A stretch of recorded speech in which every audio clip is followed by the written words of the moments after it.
Hey everyone, it's Mel. We are back in the garden today, and I've been out of my garden here for about a few weeks now because I was dealing with some health issues and wasn't strong enough to come out in the garden and see like what's going on with my girls.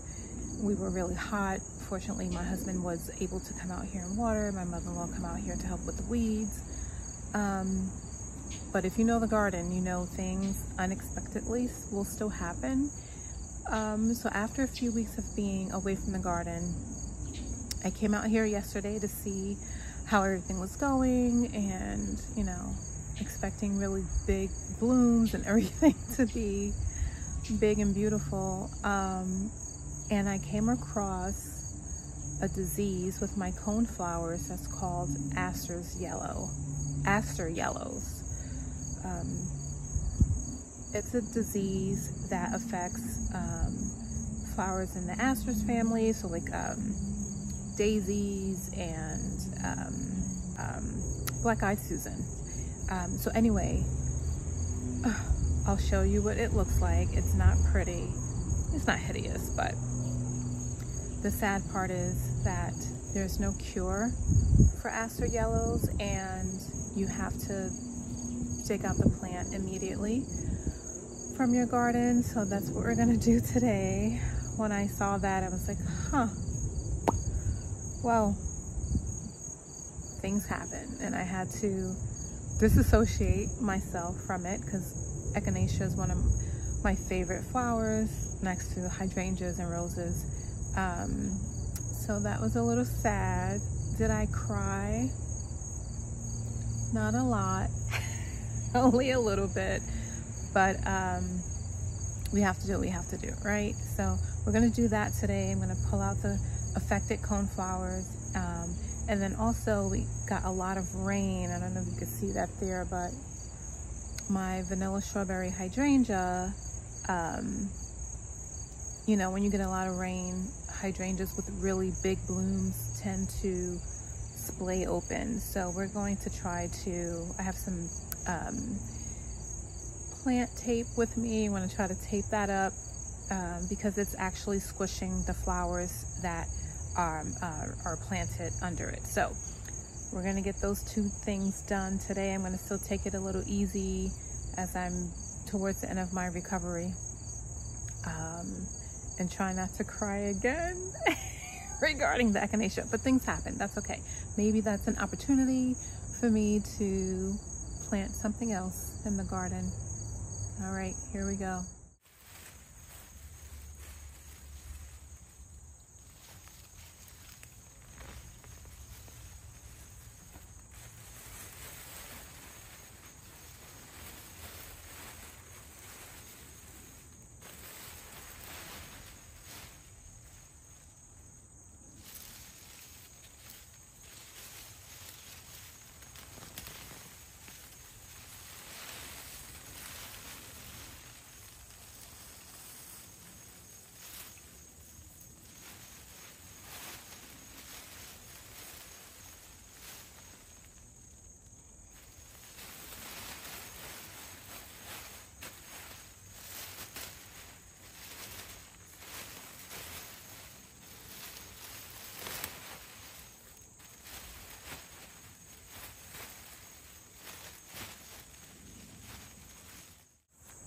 I think I have to pull out that girl there too, because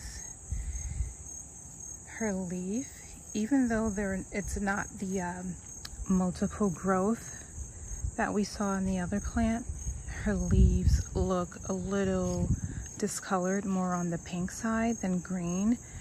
And although the disease is called Aster Yellows, the leaves can look dark pink, purple, almost like how it looks on a peach tree, like peach tree leaf curl, but the leaves don't curl. They just turn a really weird, sort of gnarly color pink. And that's what's happening to these girls here. And for these girls, I don't know.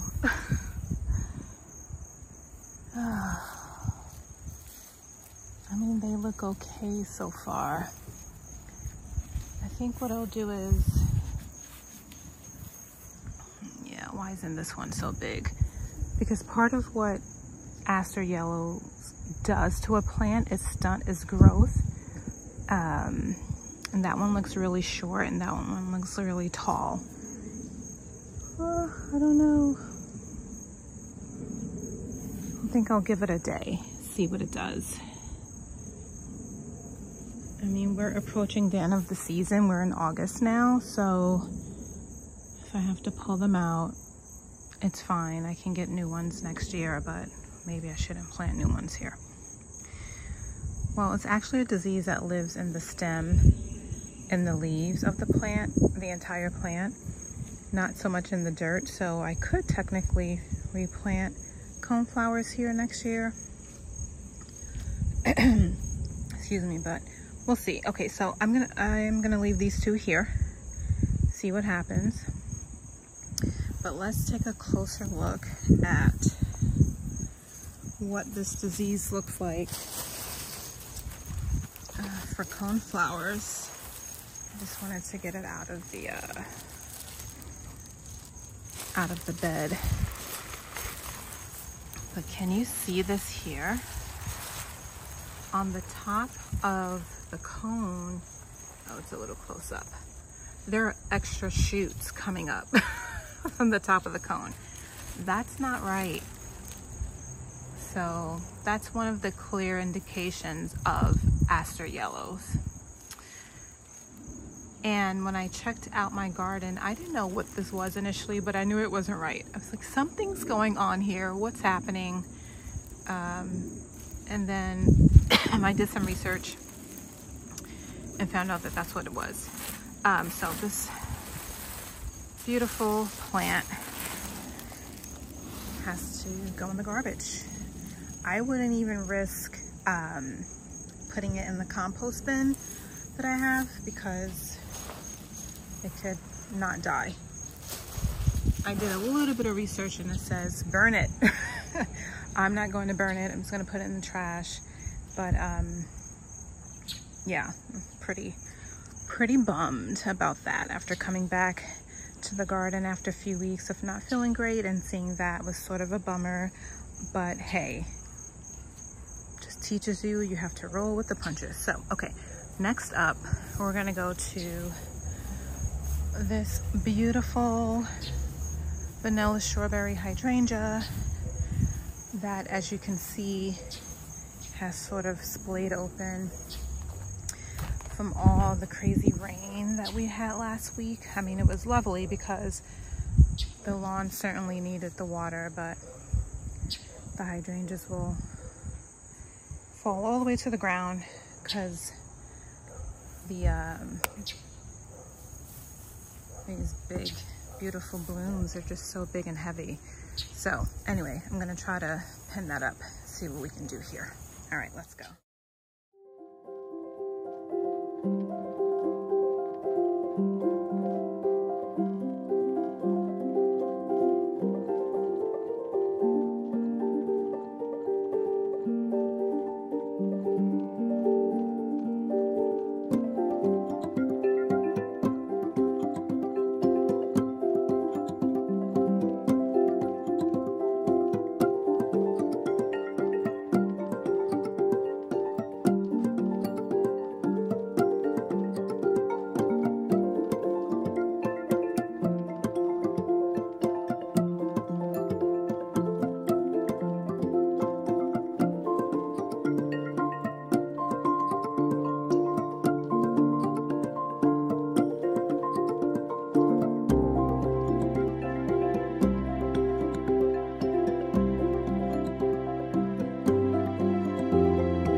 Okay, it's as good as it's gonna get right now. I could have totally used someone else's hands to help me out, but we'll get to that soon. Yeah, I mean, it's better than being flat on the ground. It looks a bit better. Anywho, I'm gonna leave these girls in here, see what happens to them. They look really good right now, but I'm sure I have like hydrangea stuff all over me. I had to get in there, as you saw.